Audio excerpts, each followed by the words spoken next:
दर्शक महानुभावहरु नमस्कार। स्मार्ट खबरको न्यूज अपडेटमा यहाँहरुलाई हार्दिक स्वागत छ। म आर्यन न्युपानी। सदाका दिन जस्तै आज पनि देश दुनियाँको ताजा अनि महत्त्वपूर्ण खबर अपडेट सँगै दिनभरका मुख्य खबरहरू लिएर तपाईहरुमाझ उपस्थित भइसकेका छौं। प्रस्तुत गरेको सामग्री मन परेको छ भने कृपया यो भिडियोमा एउटा लाइक अवश्य गरिदिनु होला।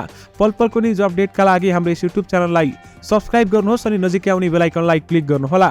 कहाँबाट हेर्दै हुनुहुन्छ अनि के कस्तो लाग्दैछ आफ्ना कुराहरू तलको कमेन्ट बक्समा कमेन्ट गर्नुहोला। आउनुहोस् दर्शक महानुभावहरु, आज दिनभरका मुख्य खबर सुरु गरौं। मुख्य खबरका शीर्षकहरूबाट। नेपालबाट समुद्रसम्म पानी जहाज सञ्चालनको बाटो खुल्यो। प्रचण्ड र मोदीबीच ईपीजी रिपोर्ट बारेमा कुरै भएन भन्दै भारतीय विदेश सचिवको भनाई। तल्लो अरुण आयोजनाको पीडीए भयो, भारतीय कम्पनीले बनाउने। नेपाल र भारतबीच क्रसर बोर्डर डिजिटल भुक्तानी सम्झौता। अरुण 4 कै मोडलमा पुकुट कर्णाली आयोजनामा भित्रियो भारतीय कम्पनी। पेट्रोलियम पाइपलाइन र भण्डारणका 3 परियोजना बनाउन नेपाल र भारतबीच समझदारी। नेपाल र भारतबीच 7 सम्झौतामा हस्ताक्षर।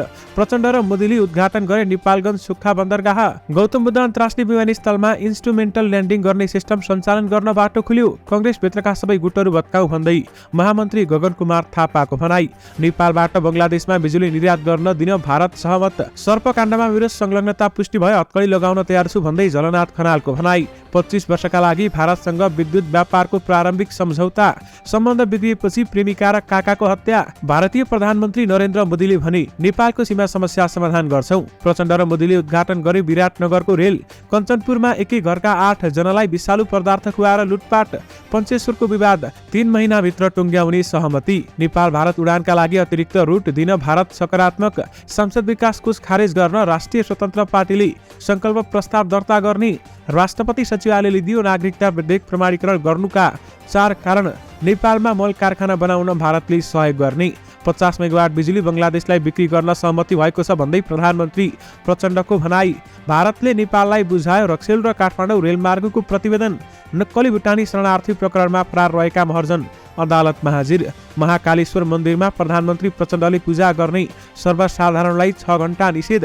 भारतले चाहेको विषय नेपालले आँखा चिम्लेर सहमति जनायो भन्दै शंकर पोखरेलको भनाई। पूर्व राज्यलाई झलनाथ खनालको चेतावनी, गुण्डागर्दी सह्य हुँदैन, अब यो दाई त्यो दाई सबै छोडिदिनुहोस् भन्दै कंग्रेस महामन्त्री गगन कुमार थापाले भने। 17 अर्ब लागतको 2वटा पेट्रोलियम पाइपलाइन भारतले बनाइदिने।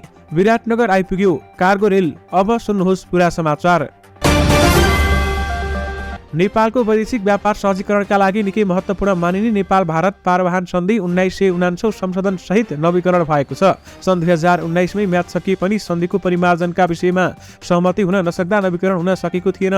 भारत भ्रमणमा रहेका प्रधानमन्त्री पुष्पकमल दाहाल प्रचण्डको भारत भ्रमणका क्रममा सन्धि संशोधनमा हस्ताक्षर परिएको हो। विगत 4 वर्षसम्म पारवाहन सन्धि नवीकरण नै नभएको अवस्थामा यसमा हस्ताक्षर हुनु महत्त्वपूर्ण भएको प्रधानमन्त्री भ्रमण टोलीमा रहेका उद्योग वाणिज्य तथा आपूर्ति मन्त्रालयका सचिव मधुकुमार मरासिनीले बताउनु भएको छ। अब नेपालबाट समुद्रसम्म पानी जहाज सञ्चालनको बाटो खुलेको छ।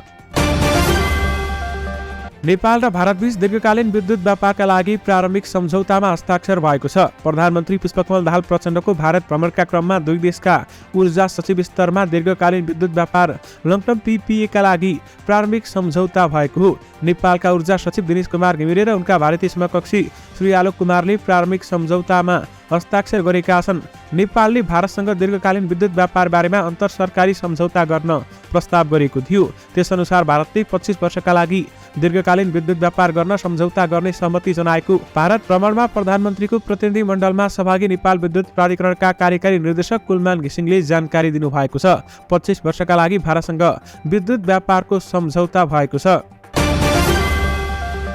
कञ्चनपुरमा एकै घरमा बस्दै आएका 8 जना बेहोस अवस्थामा भेटिएका छन्। जिल्लाको भीमदत्त नगरपालिका 4 गौबर रैयाका खगेश्वरी पुवालीको परिवारका सदस्य र डेरा गरी बस्ने समेत 8 जना बेहोस अवस्थामा भेटिएका प्रहरीले जनाएको छ। जिल्ला प्रहरी कार्यालय प्रवक्ता डीएसपी प्रकाश नागीका अनुसार बिहान ढिलोसम्म कोही नउठेपछि घिमिरेले घरमा हेर्दा सबै जनालाई बेहोस अवस्थामा भेटेपछि प्रहरीलाई खबर गरेका थिए। बेहोस भेटिनेमा 70 वर्षीय गोपाल सिंह पुवाली, 40 वर्षीय लक्ष्मण सिंह पुवाली, 10 वर्षीय सुप्रिया पुवाली र 5 वर्षीय शुभम पुवाली रहेका छन्। उनको घरमा डेरा गरी बस्ने, 18 वर्षीय सुभाष गोतामी, 21 वर्षीय तुलसी डागा, सूर्यजना धामी र पंकज विष्ट पनि बेहोस भेटिएका छन्। उनीहरूलाई उपचारका लागि महाकाली प्रादेशिक अस्पतालमा भर्ना गरिएको डीएसपी डागीले बताए। अहिले उनीहरूको स्वास्थ्य अवस्थामा सुधार भइरहेको छ। पालेको घरमा 2 दिनदेखि डेरा गरी बस्दै आएका 2 जना भारतीय नागरिकले भोजको नाममा विषालु पेय पदार्थ र लड्डु खुवाएर बेहोस बनाएर लुटपाट गरेको प्रारम्भिक अनुसन्धानबाट खुलेको प्रहरीले जनाएको छ। उनीहरूले नगद 4,000 रुपियाँ र 10 आना बराबरको एउटा तिलहरी लुटेको समेत पाइएको छ। राष्ट्रिय स्वतन्त्र पार्टी रासपाले सांसद विकास कोष अर्थात् स्थानीय पूर्वाधार साझेदारी तथा विकास कार्यक्रम खारेजीको माग गर्दै संकल्प प्रस्ताव दर्ता गर्ने भएको छ। राष्ट्रिय स्वतन्त्र पार्टीको आज बसेको संसदीय दलको बैठकले संकल्प प्रस्ताव दर्ता गर्ने निर्णय गरेको र केही बेरमै संसद सचिवालयमा दर्ता हुने पार्टी उपसभापति डोल प्रसाद अर्यालले जानकारी दिए। हामी यो कार्यक्रमको विपक्षमा छौं। अर्यालले हामीसँग भने केही बेरमै संसद सचिवालयमा दर्ता गर्दैछौं। केही वर्ष अघि नै खारेज गरिएको यो कार्यक्रम बजेट वक्तव्य मार्फत बिउताएको थियो। सरकारले आगामी आर्थिक वर्षका लागि एउटा योजनामा न्यूनतम 1 करोड छुट्याउने गरी प्रत्येक निर्वाचन क्षेत्रलाई 5-5 करोडका दरले रकम विनियोजन गरेको छ। स्थानीय पूर्वाधार साझेदारी तथा विकास कार्यक्रमकै लागि सरकारले 8 अर्ब रुपैयाँ छुट्याएको छ। यद्यपि सांसद विकास कोष खारेज गर्न राष्ट्रिय स्वतन्त्र पार्टीले संकल्प प्रस्ताव दर्ता गर्ने भएको छ। प्रधानमन्त्री पुष्पकमल दाहाल प्रचण्डको भारत भ्रमणको क्रममा विभिन्न सम्झौता भएको छ। यसबीच भारतले नेपालमा मल कारखाना स्थापनामा सघाउने समेत उल्लेख गरेको छ। सम्झौता कार्यक्रमपछि भारतीय प्रधानमन्त्री नरेन्द्र मोदीले भने नेपालमा एउटा मल कारखाना स्थापन गर्न आपसी सहयोगमा पनि हाम्रो सहमति भएको छ। नेपालमा मल कारखाना बनाउन लगानी बोर्डले अध्ययन गर्दै आएको छ। आगामी आर्थिक वर्ष 2080-81 को बजेटमा पनि मल कारखाना स्थापना गर्ने उल्लेख गरिएको छ। अहिले अधिकांश मल भारतबाट आउने गरेको छ भने केही बंगलादेश लगायत अन्य देशबाट पनि आउने गरेको छ। नक्कली भुटानी शरणार्थी प्रकरणमा पक्राउ पुँजी जारी भएपछि फरार रहेका प्रतिवादी हरिभक्त महर्जन आज काठमाडौँ जिल्ला अदालतमा हाजिर भएका छन्। ललितपुर निवासी महर्जन आज काठमाडौँ जिल्ला अदालतमा आफै उपस्थित हुन आएका हुन्। यसअघि उनकी पत्नी लक्ष्मी महर्जनलाई सोही प्रकरणमा प्रहरीले पक्राउ गरिसकेको थियो। अदालतमा हाजिर हुन आएका महर्जनलाई पनि प्रहरीले नियन्त्रणमा लिएको छ। प्रहरीले अदालतबाट अनुसन्धानका लागि हिरासतमा राख्न अनुमति लिएर महर्जन विरुद्ध आवश्यक कारबाही प्रक्रिया अगाडि बढाउने तयारी गरेको छ। प्रहरीले नक्कली भुटानी शरणार्थी प्रकरणमा एमालेका निलम्बित सचिव टोपबहादुर रायमाझी, पूर्व गृहमन्त्री बालकृष्ण खाँड सहित 30 जनालाई प्रतिवादी बनाएर मुद्दा प्रक्रिया अगाडि बढाएको छ। तीमध्ये हालसम्म 18 जना पक्राउ परेका छन् भने 12 जना अझै फरार रहेका छन्। पूर्व प्रधानमन्त्री तथा नेकपा एकीकृत समाजवादीका सम्मानित नेता झलनाथ खनालले पूर्व राजा ज्ञानेन्द्र शाहको चर्को आलोचना गरेका छन्। आज काठमाडौँमा पत्रकार सम्मेलन गर्दै नेता खनालले पूर्व राजाले देशमा मण्डली शैलीमा गुण्डागर्दी गरेको भन्दै त्यो सह्य नहुने चेतावनी दिएका हुन्। नेता खनालले देशमा गुण्डागर्दी गर्दै हिँड्ने इच्छा पूरा हुन नदिने भन्दै राजाका मान्छेहरूले आफू विरुद्ध नाराबाजी लगाएको प्रति आक्रोशित व्यक्त गरेका छन्। नेता खनाल विरुद्ध मंगलबार एक कार्यक्रममा आफूलाई राजावादी भन्ने समूहले नाराबाजी गरेको थियो। त्यसको जवाफमा खनालले पूर्व राजा शाहलाई सक्ने भए राप्रपाको अध्यक्ष बनेर राजनीतिक प्रतिस्पर्धामा आउन चुनौती समेत दिएका थिए। नेपाली कांग्रेसका महामन्त्री गगन कुमार थापाले पार्टीभित्रका सबै गुटहरूलाई भत्काउनु पर्ने बताएका छन्। नेपाल छापाखाना तथा सञ्चार सम्बन्ध श्रमिक संघको आयोजनामा काठमाडौँमा भएको आजको एक राजनीतिक अवस्था र ट्रेड युनियन विषयक विचारगोष्ठीमा बोल्दै महामन्त्री थापाले कांग्रेसलाई सुधार्नका लागि सबै गुटहरू भत्काउनु पर्ने आवश्यक रहेको बताएका छन् र उनले कांग्रेसभित्र परिवर्तन चाहने र परिवर्तन रोक्नेहरूबीच 2 गुट मात्रै बनाउनु पर्ने भन्दै विगतमा जो कोही दाइहरूको साथ छोड्न आग्रह गरेका छन्। अब त्यो दाइ यो दाइ सबै छोडिदिनुस् भन्दै महामन्त्री थापाको भनाइरहेको छ। अम्लेखगञ्ज मोतिहारी पेट्रोलियम पाइपलाइन निर्माण सकिएको 4 वर्षपछि सरकारले भारतसँग पुनः अम्लेखगञ्ज, चितवन र सिलिगुडी झापा गरी 2वटा पाइपलाइन प्रोजेक्टमा सम्झौता भएको छ। बुधबारदेखि छिमेकी मुलुक भारत भ्रमणमा रहेका प्रधानमन्त्री पुष्पकमल दाहाल प्रचण्डले भारतीय प्रधानमन्त्री नरेन्द्र मोदीको भेटमा 17 अर्बको लागतमा 2 पेट्रोलियम पाइपलाइन निर्माणको सम्झौता गरेका हुन्। आज उद्योग वाणिज्य तथा आपूर्ति मन्त्री रमेश रिजाल र भारतका पेट्रोलियम मन्त्री हरदीप सिंह पुरीले हस्ताक्षर गर्दै अम्लेखगञ्ज, चितवन र सिलिगुडी झापा पेट्रोलियम पाइपलाइन निर्माणको सम्झौता गरेका हुन्। विशेष गरी 17 अर्ब लागतको 2वटा पेट्रोलियम पाइपलाइन भारतले बनाइदिने भएको छ।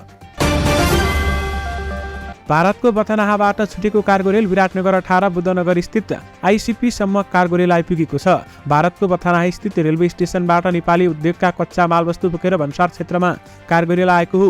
लामो समयदेखि उद्योगी व्यवसायीले उठाउँदै आएको माग बिहीबारदेखि सम्बोधन भएको छ। भारत भ्रमणका क्रममा रहेका प्रधानमन्त्री पुष्पकमल दाहाल र भारतीय प्रधानमन्त्री नरेन्द्र मोदीले उद्घाटन गरेर बथनाहा विराटनगर रेलमार्गको शुभारम्भ गरेका थिए। विराटनगर आइसिपी क्षेत्रमा अहिले रेल विभाग, नेपाल स्थानीय प्रशासन, भन्सार प्रशासन तथा उद्योगी व्यवसायी उपस्थित रहेको छ। विशेष गरी कार्गो रेल विराटनगर आइपुगेको छ। नेपाल र भारतबीच क्युआर कोड मार्फत वित्तीय कारोबार गर्न द्विपक्षीय सम्झौता भएको छ। अहिलेसम्म कार्डको माध्यमबाट वस्तु तथा सेवा खरिदमा क्रसर बोर्डर अन्तर्देशीय भुक्तानी गर्न सकिए पनि क्युआर कोड मार्फत वित्तीय कारोबार गर्न पाइँदैन। तर अब भारतमा भुक्तानी प्रणाली सञ्चालन गरिरहेको दुई कम्पनीहरूको सिस्टम कनेक्ट गर्ने सम्झौतामा नेपाल क्लियरिङ हाउस र भारतको national payment corporation of India बीच सम्झौता भएको छ। सम्झौतापछि नेपाली नागरिकले भारतीय बजारमा र भारतीय नागरिकले नेपालमा वालेट र मोबाइल बैंकिङको माध्यमबाट क्युआर स्क्यान गरी डिजिटल भुक्तानी गर्न सकिने बताइएको छ। पूर्व प्रधानमन्त्री जलनाथ खनालले सर्लाहीमा सर्प पालनको योजनामा आफ्नो कुनै पनि संलग्नता नरहेको प्रष्टीकरण दिएका छन्। काठमाडौँमा पत्रकार सम्मेलन गरी उनले सर्प फार्म बनाउने योजनामा आफ्नो संलग्नता पुष्टि गरे अहिले नै हत्कडी लगाउन तयार रहेको बताएका छन्। म के भन्न चाहन्छु भने यदि त्यो केसमा मेरो संलग्नता भेटिएर 1 पैसा मात्रै पनि मबाट दुरुपयोग भएको छ भने म अहिले नै हत्कडी लगाउन तयार छु भन्दै उहाँले बताउनुभयो। दर्शक महानुभावहरू, प्रधानमन्त्री प्रचण्ड भारत गएपछि के सम्झौतामा हस्ताक्षर भयो र के निर्णयहरू भए, यस सम्बन्धी सबै खबरहरू तपाईहरुलाई एउटै खबरमा दिन चाहे। नेपाल र भारतका प्रधानमन्त्रीबीच हैदराबाद हाउसमा भएको भेटमा नेपाल भारत प्रबुद्ध व्यक्ति समूहको इपिजी रिपोर्ट बारेमा कुराकानी नभएको भारतीय विदेश सचिवले बताएका छन्। भारत भ्रमणमा रहेका प्रधानमन्त्री पुष्पकमल दाहाल प्रचण्ड र भारतीय समकक्षी नरेन्द्र मोदीबीच हैदराबाद हाउसमा 1-to-1 कुराकानी भएको थियो। साथै प्रतिनिधिमण्डल स्तरमा समेत वार्ता भएको थियो। त्यसैगरी तल्लो अरुण जलविद्युत आयोजनाको परियोजना विकास बैंक सम्झौता पीडीए समेत भएको छ। 669 मेगावाट क्षमताको तल्लो अरुण जलविद्युत परियोजनाको विकासको लागि सज्जल विद्युत निगम एसजेभीएन अन्तर्गतको SJVN lower Arun power development कम्पनीसँग पीडीए भएको हो। पीडीएमा नेपालका तर्फबाट लगानी बोर्डका प्रमुख कार्यकारी अधिकृत सुशील भट्ट र भारतका तर्फबाट सतलज विद्युत निगमका सीएमडी एनएल शर्माले हस्ताक्षर गरेका छन्। समझदारी पत्र दुई देशका प्रधानमन्त्रीको संयुक्त पत्रकार सम्मेलनमा आदान प्रदान भएको छ। तल्लो अरुण आयोजनाको पीडीए भएको छ भने भारतीय कम्पनीले बनाउने भएको छ। त्यसैगरी फुकोट कर्णाली अर्ध जलाशयुक्त जलविद्युत आयोजनामा भारतीय सरकारी कम्पनीले पनि लगानी गर्ने भएको छ। नेपालको सरकारी कम्पनी विद्युत उत्पादन कम्पनीले बनाउन लागेको यो आयोजनामा भारत सरकारको स्वामित्वमा रहेको एनएचपीसी इन्डिया लिमिटेडको लगानी ल्याउने समझदारी पत्र आदान प्रदान भएको छ। प्रधानमन्त्री पुष्पकमल दाहाल प्रचण्डको भारत भ्रमणका क्रममा नेपाल र भारतबीच समझदारी पत्रमा हस्ताक्षर भएको हो। त्यसैगरी 2वटा पेट्रोलियम पाइपलाइन र पेट्रोलियम भण्डारणका 3 परियोजना बनाउन नेपाल र भारतबीच समझदारी भएको छ। समझदारी अनुसार भारतको सिलिगुडीदेखि नेपालको झापाको 4 आलीसम्ममा पेट्रोलियम पाइपलाइन निर्माण हुने समेत बताइएको छ। त्यसैगरी नेपाल र भारतबीच 7 सम्झौतामा हस्ताक्षर भएको छ। 7 सहमतिहरू यस प्रकार छन्। नम्बर 1 नेपाल भारत पारवाहन सम्झौता नवीकरण। नम्बर 2 अम्लेखगञ्जबाट चितवन र सिलिगुडीबाट झापाको 4 आलीसम्म पेट्रोलियम पाइपलाइन बनाउने सहमति। नम्बर 3 परराष्ट्र मामिला अध्ययन प्रतिष्ठान र सुषमा स्वराज इन्स्टिच्युट बीच सहकार्य गर्ने समझदारी। नम्बर 4 दोधारा चाँदनीमा एकीकृत जाँच चौकी बनाउने। नम्बर 5 669 मेगावाटको तल्लो अरुणको भारतीय कम्पनीसँग पीडीए। नम्बर 6 फुकोट कर्णाली भारतीय कम्पनीले बनाउने सहमति। नम्बर 7 नेपाल र भारतबीच क्युआर कोड मार्फत वित्तीय कारोबार गर्ने सम्झौता। यी 7 सम्झौता नेपाल र भारतबीच भएका हुन्। त्यसैगरी नेपालगञ्ज सुक्खा बन्दरगाहको उद्घाटन पनि गरिएको छ। बाँकेमा भारत सरकारको सहयोगमा निर्माण गरिएको व्यापार पूर्वाधारको आज नेपालका प्रधानमन्त्री पुष्पकमल दाहाल प्रचण्ड र भारतीय समकक्षी नरेन्द्र मोदीले संयुक्त रूपमा उद्घाटन गरेका हुन्।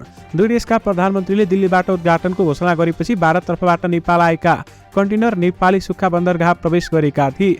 नेपाल भित्रीका कन्टेनरलाई सुक्खा बन्दरगाहको सञ्चालन तथा व्यवस्थापन गर्ने कार्यालय नेपाल इन्टरमोडल यातायात विकास समितिका अधिकारीहरूले स्वागत समेत गरेका थिए। त्यसैगरी भैरवास्थित गौतम बुद्ध अन्तर्राष्ट्रिय विमानस्थलमा उपकरण आधारित अवतरण प्रणाली आईएलएस सञ्चालन गर्ने बाटो समेत खुलेको छ। भारत भ्रमणमा रहेका प्रधानमन्त्री पुष्पकमल दाहाल प्रचण्डले भारतीय समकक्षी हैदराबाद हाउसमा भएको भेटपछि आयोजित पत्रकार सम्मेलनमा यसबारेमा जानकारी गराएका हुन्। भ्रमण दलमै नयाँ दिल्लीमा रहेका नेपाल नागरिक उड्डयन प्राधिकरणका महानिर्देशक प्रदीप अधिकारीले यो सहमतिमै अब जुनसुकै मौसममा पनि अवस्थामा अथवा यो विमानस्थलमा जाँचले उपकरणमा आधारित प्रणाली रहेर जाँच अवतरण गराउन सक्ने जानकारी दिएका छन्। गौतम बुद्ध अन्तर्राष्ट्रिय विमानस्थलमा इन्स्ट्रुमेन्टल ल्यान्डिङ सिस्टम सञ्चालन गर्ने बाटो खुलेको छ। त्यसैगरी नेपालबाट बङ्गलादेशमा बिजुली निर्यात गर्न दिन पनि भारत सहमत भएको छ। भारत भ्रमणका क्रममा हैदराबाद हाउसमा भारतीय प्रधानमन्त्री नरेन्द्र मोदीसँगको भेटपछि आयोजित संयुक्त पत्रकार सम्मेलनमा प्रधानमन्त्री पुष्पकमल दाहाल प्रचण्डले 50 मेगावाटसम्म बिजुली भारत हुँदै बङ्गलादेश निर्यात गर्न दिन भारत सहमत भएको बताए।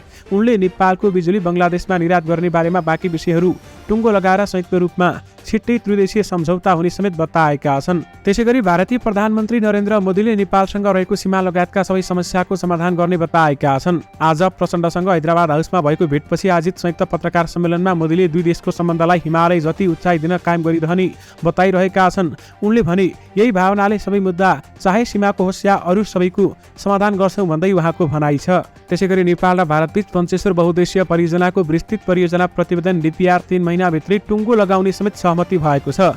प्रधानमन्त्री नरेन्द्र मोदीसँगको भेटपछि आयोजित संयुक्त पत्रकार सम्मेलनमा प्रधानमन्त्री पुष्पकमल दाहाल प्रचण्डले भारत 3 महिनाभित्र पञ्चेश्वरको DPR को टुङ्गो लगाएर 1 वर्षभित्र लगानीको प्रारूप टुङ्गाउने सहमति भएको बताउँछन्। भारतसँगको वार्तामा बसेका एक अधिकारीका अनुसार पानीको लाभको बाँडफाँड आधारमा दुई देशले गर्ने लगानीको परिणाम टुङ्गो लगाउन सबै देश सहमत भएका छन्। त्यसैगरी नेपाल र भारतका शहरमा द्विपक्षीय उडान गर्ने गरी हवाई रुट दिन भारत सकारात्मक देखिएको छ। भारतमा आयोजित पत्रकार सम्मेलनमा यसबारेमा जानकारी प्रचण्डले दिएका छन्। उनले कम उचाइमा उड्ने ATR स्तरका जहाजका लागि भारतले अतिरिक्त एन्ट्री रुट दिने संकेत स्वागत गरेका छन्। नेपाल नागरिक उड्डयन प्राधिकरणका महानिर्देशक प्रदीप अधिकारीका अनुसार यस्तो रुट महेन्द्रनगरबाट प्राप्त हुनेछ भन्दै बताइएको छ। त्यसैगरी भारत भ्रमणमा रहेका प्रधानमन्त्री पुष्पकमल दाहाल प्रचण्ड भोलि मध्य प्रदेश जाँदैछन्। यस क्रममा उनले उज्जैन स्थित प्रसिद्ध ज्योतिर्लिङ्ग महाकालेश्वरमा पूजा अर्चना समेत गर्ने भएका छन्। प्रधानमन्त्री प्रचण्ड स्थानीय समयअनुसार शुक्रबार बिहान 11 बजे मन्दिरमा पुग्नेछन्। सो अवसरमा मध्य प्रदेशका राज्यपाल मुङ्गु भाइ पटेल पनि उपस्थित हुने जनाइएको छ। प्रेम सम्बन्ध बिग्रिएपछि रूपन्देहीका एक युवाले प्रेमिका र उनका काकाको हत्या गरेका छन्। रूपन्देहीको कञ्चन गाउँपालिका 2 का 22 वर्षीय मोहन थारूले कपिलवस्तुको बाणगङ्गा नगरपालिका 6 मटेरिया घर भएकी प्रेमिका 22 वर्षीय अञ्जनी थारू र उनका काका 70 वर्षीय बमबहादुर थारूको चक्कु प्रहार गरी हत्या गरेका हुन्। बिहिबार बिहान 9:15 बजेतिर प्रेमिकाको घर पुगेर मोहनले अञ्जनीमाथि चक्कु प्रहार गरेका थिए। मोहनलाई रोक्न पुगेका काकालाई समेत उनले चक्कु प्रहार गरेका थिए। चक्कु प्रहारपछि गम्भीर घाइते भएका बमबहादुरको कपिलवस्तुकै 4 नम्बरमा र अञ्जनीको मेडिकल कलेज भैरवामा मृत्यु भएको जिल्ला प्रहरी प्रमुख प्रहरी उपरीक्षक मोहन बस्नेतले बताए। चक्कु प्रहार गर्ने मोहन थारूलाई नियन्त्रणमा लिई अनुसन्धान सुरु गरिएको बस्नेतले बताएका छन्। मोहन र अञ्जनी बीच प्रेम सम्बन्ध रहे पनि पछिल्लो समय सम्बन्ध बिग्रिएको थियो। अञ्जनीले मोहनलाई व्यवस्था गर्दै आएकाले त्यसै कारण बनाएर मोहनले हत्या गरेको प्रारम्भिक अनुसन्धानबाट खुलेको प्रहरीको भनाइ छ। नेकपा एमालेका महासचिव शङ्कर पोखरेलले प्रधानमन्त्रीको भारत भ्रमणका क्रममा भएका सम्झौतामा नेपालको चाहनाका विषयहरू सम्बोधन हुन नसकेको बताएका छन्।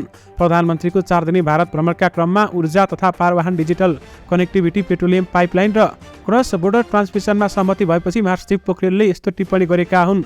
उनले भारतले चाहेको विषयमा भने नेपालले आँखा चिम्लेर सहमति जनाएको दावी गरेका छन्। भारत भ्रमणका क्रममा नेपालको चाहनाको खासै सम्बोधन हुन सकेन। भारतले चाहेको विषयमा भने नेपालले आँखा चिम्लेर सहमति जनाए तर पनि भ्रमण सफल भएको भन्नुपर्ने नेपाल सरकारको व्यवस्था पोखरेलले सामाजिक सञ्जाल फेसबुकमा लेखेका छन्।